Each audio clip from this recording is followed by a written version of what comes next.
تو وہ جواب دے گا یہ وہ زخم ہیں جو میرے دوستوں کے گھر میں لگے.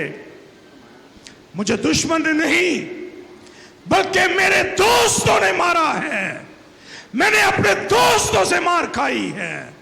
یسوع مسیح کے بارے میں یہی لکھا ہے کہ اس کے اپنوں نے اس کے دوستوں نے اس کو مارا, اس کے منہ پر تھوکا اور اس کو زخم دیے. اور جب کوئی اس سے پوچھے گا کہ تیری چھاتی پر یہ زخم کیسے ہیں, تو وہ جواب دے گا یہ وہ زخم ہیں جو میرے دوستوں کے گھر میں لگے. یسوع اپنوں میں آیا لیکن اس کے اپنوں نے اسے رد کر دیا. یہودیوں نے اس کو رد کر دیا. اس کی پریزنٹیشن پر غور کیجئے.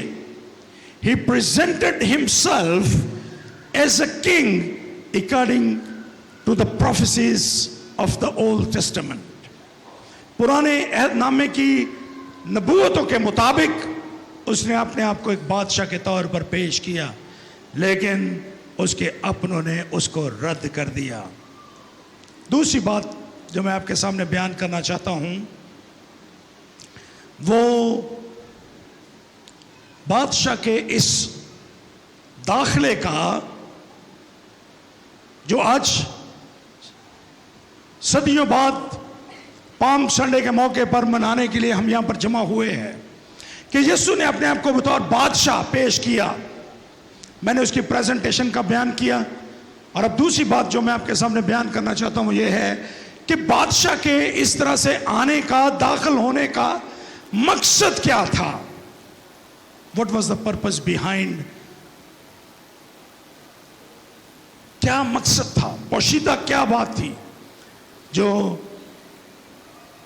یسوع جس کی بنا پر داخل ہوا. اور پہلا مقصد جس کا یہاں پر بیان کیا گیا ہے 24ویں آیت کو پڑھیے. یوحنا کا انجیلی بیان 12واں باب 24ویں آیت. یہاں پر لکھا ہے میں تم سے سچ کہتا ہوں کہ جب تک گھیوں کا دانہ زمین میں گر کر مر نہیں جاتا اکیلا رہتا ہے, لیکن جب مر جاتا ہے تو بہت سا پھل لاتا ہے. 27ویں آیت کو دیکھیے. اب میری جان گھبراتی ہے, پس میں کیا کہوں؟ اے باپ مجھے اس گھڑی سے بچا, لیکن میں اسی سبب سے تو اس گھڑی کو پہنچا ہوں. 32ویں آیت کو دیکھیے. اس نے اس بات سے اشارہ کیا کہ میں کس موت سے مرنے کو ہوں. اور پھر 33ویں آیت کو پڑھیے. 32ویں آیت میں اور میں اگر زمین سے اونچے پر چڑھایا جاؤں تو سب کو اپنے پاس کھینچوں گا. اس نے اس بات سے اشارہ کیا کہ میں کس موت سے مرنے کو ہوں. خداوند یسوع مسیح اپنے شاہانہ داخلے کے بعد یوحنا کے انجیلی بیان کے مطابق اپنے شاہانہ داخلے کا مقصد بیان کر رہے ہیں. اور مقصد ہے گناہ کی خاطر, گنہگار انسان کی خاطر موت کو قبول کرنا. یسوع مسیح کے شاگردوں نے, اگر آپ اس سے پہلے بیانات پڑھیں گے, یسوع گلیل کی جھیل کے کناروں پر خدمت کر رہے تھے, کبھی ایک گاؤں میں کبھی دوسرے گاؤں میں. جب انہوں نے یروشلم میں جانے کا فیصلہ کیا تو شاگردوں نے منع کیا کہ وہاں پر نہیں جائیں, کیونکہ وہاں پر یہودی ان کے مخالف ہیں. خداوند یسوع مسیح خود بھی اس بات سے واقف تھے اور شاگرد بھی کہ موت یروشلم میں ان کی منتظر ہے. لیکن یسوع نے اپنی موت کا فیصلہ خود کیا, کسی اور نے نہیں کیا. یسوع نے خود مرنے کا فیصلہ کیا. سو بطور بادشاہ جب وہ یروشلم میں داخل ہوئے تو وہ محض اپنے آپ کو بادشاہ کے طور پر پیش نہیں کر رہے, بلکہ وہ پیش کر رہے ہیں ایک ایسے بادشاہ کے طور پر جس کو اپنی جان قربان کرنا ہے, جن کو مرنا ہے اور وہ مرنے والا بادشاہ ہے، وہ موت کو قبول کرنے والا بادشاہ ہے، وہ ایک ایسا بادشاہ ہے جو پوری کائنات کو گناہ کی غلامی سے آزاد کرنے کے لیے اپنی جان دینے کے لیے تیار ہے۔ اگر آپ یوحنا کا انجیلی بیان، جب آپ یوحنا کا انجیلی بیان اس کا 18واں باب اور اس کی 37ویں آیت کو پڑھتے ہیں، یسوع مسیح پینتوس پلاطس کی عدالت میں کھڑا ہے، اس پر الزام عائد کیے جا رہے ہیں، اس پر کفر کا فتویٰ لگایا جا رہا ہے۔ یسوع خاموشی کے ساتھ ان الزامات کو سن رہے ہیں، لیکن ایک الزام ایسا ہے جس پر یسوع نے زبان کھولی۔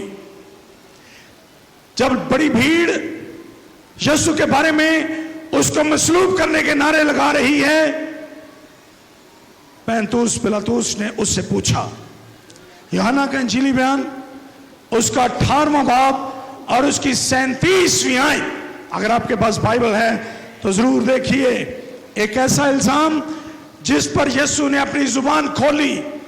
پینتوس پلاطس نے اس سے کہا، پس کیا تو بادشاہ ہے؟ کیا تو بادشاہ ہے؟ یسوع نے جواب دیا، تو خود کہتا ہے کہ میں بادشاہ ہوں، تو خود کہتا ہے کہ میں بادشاہ ہوں۔ اب یسوع کی مقدمے پر غور کیجئے، یسوع زیادہ تر خاموش رہے، یسوع نے الزامات کا کوئی جواب نہ دیا، لیکن یہ واحد الزام ہے جس کا یسوع نے اپنی زبان سے جواب دیا۔ پینتوس نے سوال پوچھا تھا، پس کیا تو بادشاہ ہے؟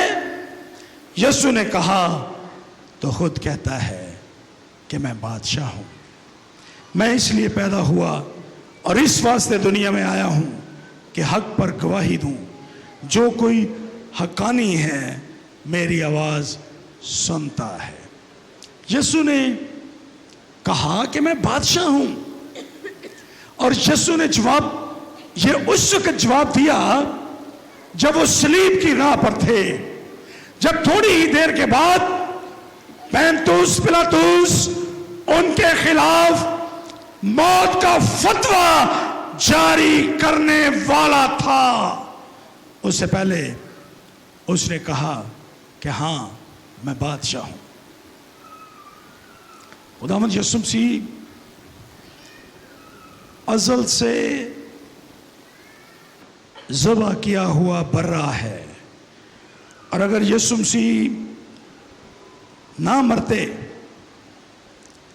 اگر یسوع مسیح اپنی جان بطور بادشاہ قربان نہ کرتے، تو ہم بلکہ پوری کائنات کبھی اپنے گناہوں سے معافی حاصل نہ کر سکتی۔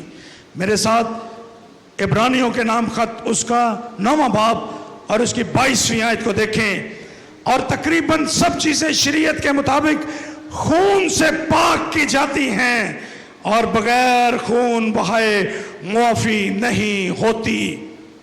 اگر یسوع اپنی جان قربان نہ کرتے، اگر یسوع صلیب پر مصلوب نہ ہوتے، تو آج میں اور آپ یہ دعویٰ نہ کر سکتے کہ ہم نے گناہوں سے معافی حاصل کی ہے۔ اگر یسوع مسیح صلیب پر اپنی جان نہ قربان کرتے تو انسانوں کے لیے نجات ناممکن ہو کر رہ جاتی۔ یسوع مسیح صلیب پر اس لیے اپنی جان قربان کرتے ہیں تاکہ وہ اپنی محبت کا اظہار کر سکیں، کیونکہ رومیوں کے خط اس کے 5ویں باب اور اس کی 8ویں آیت میں لکھا ہے کہ خدا اپنی محبت کی خوبی ہم پر یوں ظاہر کرتا ہے کہ جب ہم گنہگار ہی تھے تو مسیح ہماری خاطر موا۔ یہ یسوع کی شاہانہ جو داخلہ ہے اس کا پرپس ہے، اس کا ایک اور پرپس بھی ہے، آئیے اس پر غور کریں۔ انہی آیات میں 32ویں آیت میں یوں لکھا ہے،